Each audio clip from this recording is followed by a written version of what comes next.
See, round the two. 21 years. No. What are the hiring trends of 2016? Some of these predictions may surprise you. Here with more is career trend expert Dr. Tracey Wilen. Tracey, how are you? Oh, very good. Now, you're up in Silicon Valley where at one point, that was the hot trend, and it still is, but when technology, what was it, like 2000, like mid-2000s, that was hot.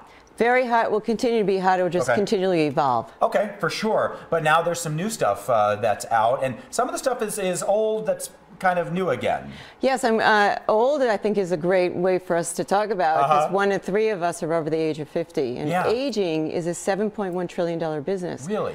So that's a good horizontal field to get into, whether you're in real estate, specialize in retirement.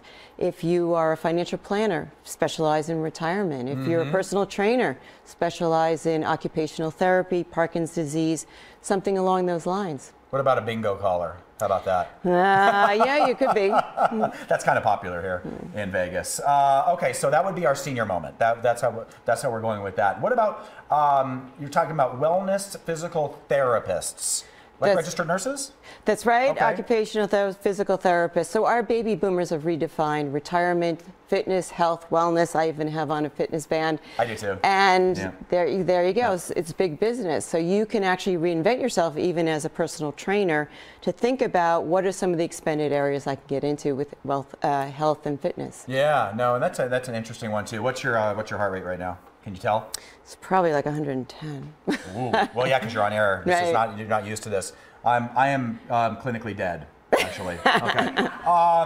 Blue collar. A lot of people they're good with their hands. Bernie Sanders was just on our show last hour, and even he said whether you get a college degree or if you want, you should have the training to at least be good with your hands and do things like carpentry and plumbing, electricians. Yeah. But also think about infrastructure, because that's where the big money is, right? You think about roadways, airfields, buses, train systems, dams, right? All of this infrastructure is not going to go away in a digital world.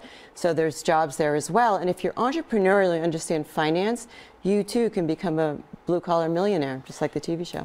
Absolutely. I'm just thinking offhand, a job that I actually did for a little bit in Southern California, longshoring. You don't need a college degree for that. Pays really well, and it's a union job, and that's what a lot of these would fall under. A lot of these, in fact, Amazon is going to have their own trucking fleet. We're always in shortage of truck drivers.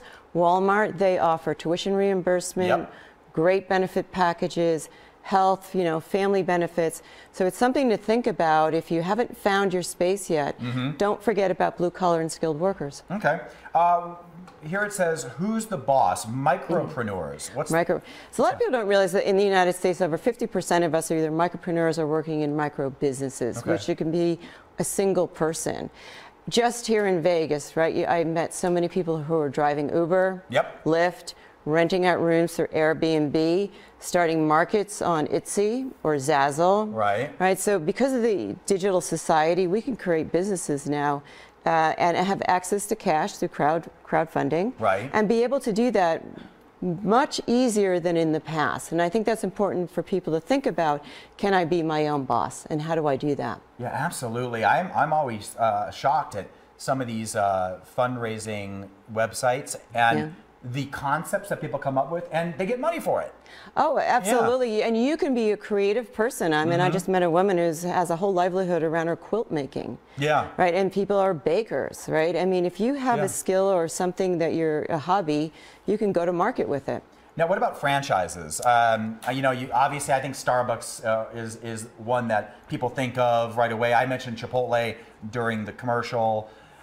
I'm very big on franchising, because if you're not creative enough like me to think about a business, you can, but you want to own a business, you can actually franchise. And the price points, you have to buy in, but it can be very low, like $500 for some of the online ones. I found Cruise Liner for $2,000 all the way up. So basically you buy in, you run your business, but you have some infrastructure support. They give you marketing help, they give you operational support.